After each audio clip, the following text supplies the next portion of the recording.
जय श्री राम दोस्तों, आप सभी का स्वागत है हमारे यूट्यूब चैनल जिज्ञासु रमाशंकर पर। आज हम चर्चा करेंगे तेजस्वी यादव जी पर, क्योंकि वे राजद के विधायक दल के नेता चुन लिए गए हैं। तो चलिए, वीडियो शुरू करने से पहले मेरे चैनल को सब्सक्राइब कर लीजिए ताकि कोई भी महत्वपूर्ण या इंपॉर्टेंट वीडियो आपको छूटे नहीं। चैनल को शेयर भी करिए, वीडियो पर कमेंट भी करिए, लाइक भी करिए। तो चलिए शुरू करते हैं। राजद का आज बैठक हुआ पटना में। बैठक जानते हैं हर पार्टी के लोग करते हैं चुनाव के बाद। उसमें होता क्या है कि वे उस दल का एक नेता बनाते हैं। नेता मतलब ऑफिशियली, यानी जो उस सदन में रिप्रेजेंट करे। तो अभी बिहार विधानसभा का चुनाव हुआ जिसमें राजद ने 25 सीटें लाई, तो उन्हें एक नेता ऑफिशियली बनाना पड़ता है कि हमारा ये सदन में रिप्रेजेंट करेंगे। तो उसी का बैठक था जिसमें लालू प्रसाद भी शामिल हुए, उनकी पत्नी राबड़ी देवी भी शामिल हुए, उनके पुत्र तेजस्वी यादव भी शामिल हुए और तेजस्वी यादव की बहन मीसा भारती भी शामिल हुई।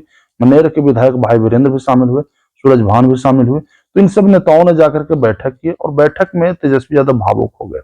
अब तेजस्वी यादव जिम्मेदारी ले रहे थे कि नहीं, मेरे से तो रीजन से ही तो पार्टी का ये हाल हुआ, बदतर हाल हुआ।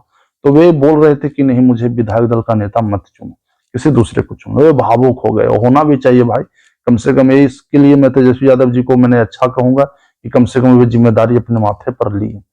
तो आखिरकार लालू प्रसाद भी मीटिंग में थे ही, तो उनको मने बुरा लगा भाई कि उनके पुत्र का यह असहनीय हालत देख करके किसी भी पिता का मन पसीज जाएगा।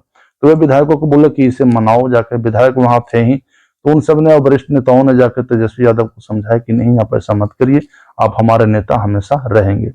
तो तेजस्वी यादव तैयार हो गए और राजद के जितने भी 25 विधायक हैं उन लोगों ने तेजस्वी यादव को अपना नेता मान लिया। अब नेता मान लेने से एक जानते हैं फायदा क्या होगा, इस सदन में जाकर के कानूनन जाकर के राजद का पक्ष रखेंगे, यानी इन्हें मान्यता मिल जाएगी।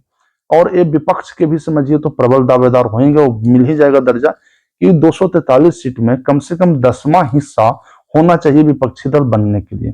तो 10वां हिस्सा देखिए तो ऐसे तो आता है जाकर के 24.3, पर 24.3 तो कुछ समझिए तो होता नहीं, व्यक्ति तो 1 2 3 होता है। तो 25 इनके पास अच्छा है, जो कि विपक्षी दल का दर्जा इनको आराम से मिल जाएगा। तो इनको विपक्षी दल का दर्जा मिलने पर इनको मंत्री पद भी ऐसे मिलता है, जाकर के बॉडीगार्ड भी मिल जाएगा। तो एक समझिए तो मुख्य विपक्षी जगह दल बन गए, उनके नेता भी बन गए, विपक्षी नेता भी बन गए। और ये हमेशा 5 साल सरकार के जो भी रहते हैं नीतियों के खिलाफ तो ये बोलेंगे। तो राजद के विधायक दल में एक चीज जरूर हुआ कि बेचारे भावुक हो गए। और इसमें समझिए लोग जाकर के ऐसा आरोप लगा रहे हैं कि इनका यह हाल खराब करने वाले हरियाणा के संजय यादव हैं।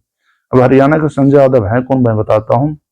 ये हरियाणा के संजय यादव जो हैं वे राजद कोटे से ही राज्यसभा के एमपी हैं। अब सोचिए जाकर के कि जब पूरी पार्टी का इनके ऊपर जिम्मेदारी था, जाकर के संजय यादव जी पर कहा जा रहा है कि समझिए पूरा टिकट बंटवारे में या पूरे संचालन में किसको कहां से क्या मिलेगा, किसको को टिकट नहीं मिलेगा, किसको मिलेगा, ये पूरी जिम्मेदारी इन्हीं पर थी। ऐसा आरोप तेजस्वी यादव की बहन रोहिणी आचार्य लगाई है। रोहिणी आचार्य सिंगापुर में रहती है अपने पति के साथ, और लालू प्रसाद के जाकर के किडनी का जो ऑपरेशन हुआ था उसमें वो दावा कर चुके हैं कि एक किडनी मैं दी हूं, यानी बेटी उनकी दी है। तो ये अब आरोप लगा रहे हैं कि इनको घर में से बाहर निकाला गया। खैर इनका घरेलू मैटर है, मगर ये जरूर है जाकर के कि संजय यादव और तेजस्वी यादव दोनों मिल करके भी पार्टी को आगे नहीं ले जा पाए। मगर तेजस्वी यादव भावुक हो गए। उनकी भावुकता को मैं समझता हूँ, होना भी चाहिए। इससे फायदा यह होगा कि आखिरकार तेजस्वी यादव को कहीं कमियां दिख जाएगा। और कमियां सबसे पहले ये दिखेगा कि उनको जो अपना वोट बैंक है वो तो सिक्योर है, उसे बचाना होगा। तो यही फिलहाल उनको समझना होगा कि एम वाई समीकरण में अब दरार पड़ चुका है। एम वाई समीकरण अब उनके लिए सुरक्षित वोट बैंक नहीं रहा। एक समय जरूर रहता होगा कि एम वाई वोट जो है एकदम इनके लिए सुरक्षित रहता होगा, यानी समझिए तो 90-90% इनको वोट जरूर मिल जाता होगा, इससे ऊपर भी कहिए। पर अब हालत क्या आ गया है कि हमें ऐसा लग रहा है कि 70% ही इनको वोटे मिल रहा है, 20% वोटे इनको जाकर के बंटवारा हो गया। तो ये भावुक होने का तो है ही समय, मगर उसके बाद विचार करने का समय है तेजस्वी यादव के लिए कि आखिर वे इतनी बड़ी पार्टी होने के बाद भी 25 सीट पर क्यों सिमट गए। और राजद के जो 25 विधायक चुने गए हैं उनको कम से कम एक ऐसा काम करना चाहिए जो काम उनके पहले किए हुए जो काम पर लोग जंगलराज का आरोप लगाते हैं, तो उससे कम से कम छुटकारा मिल जाए। अगर वे अच्छा काम करेंगे तो हो सकता है अगले चुनाव में उनको भी ज्यादा सीटें आ सकती है। पर फिलहाल जाकर के हालत बहुत खराब है, क्योंकि राजद की खुद की नीतियां ही उनको जाकर के भारी पड़ गया।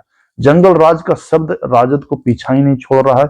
और ऐसा लग रहा है जाकर के कि लालू प्रसाद के समय जो शब्द बना था, ये तेजस्वी यादव के लिए लगता है कि बहुत लंबे समय तक इस शब्द कभी पीछा नहीं छोड़ेगा। तो राजद के विधायक दल के मीटिंग में सभी विधायकों ने जरूर इस पर चर्चा किए होंगे कि कैसे जाकर के सत्ता में वापसी की जाए। चर्चा ये भी चला जाकर के कुछ विधायक दल बोले कि ईवीएम में जाकर के कुछ खराबी जरूर है, हमारी हालत इतना खराब कभी नहीं हुई थी, न होना चाहिए था। तो मैं पहले से फिर से मैं बताता हूँ कि ईवीएम में कोई दोष नहीं है। इसी ईवीएम के बल पर जाकर के लालू प्रसाद जाकर के ज्यादा सांसद लाए थे और उसके बाद रेल मंत्री बन गए थे। इसी ईवीएम के बल पर जाकर के आप कई बार जाकर के विधायक सांसद बने और जाकर के सत्ता का सुख भोगे। तो इस ईवीएम को दोष मत दीजिए। इसी ईवीएम के बल पर बगल में भी चुनाव हुए, झारखंड में भी, यहाँ भाजपा चुनाव हार गई। इसी ईवीएम के बल पर जाकर बंगाल में चुनाव होता है, वहां तृणमूल जीत जाती है, भाजपा हार जाती है। तो ईवीएम में कोई दोष नहीं है। इस मीटिंग में उम्मीद करते हैं जरूर ये उठा होगा बात, पर उन लोगों को समझना चाहिए कि जनता का आशीर्वाद सबसे बड़ा होता है। ईवीएम का दोष देना कोई अस्थायी समाधान नहीं है। तो जो भी हो, विधायक दल का बैठक तो हो गया और तेजस्वी यादव अब समझिए नेता चुन लिए गए। तो मुख्य विपक्षी नेता अब तेजस्वी यादव हो गए हैं।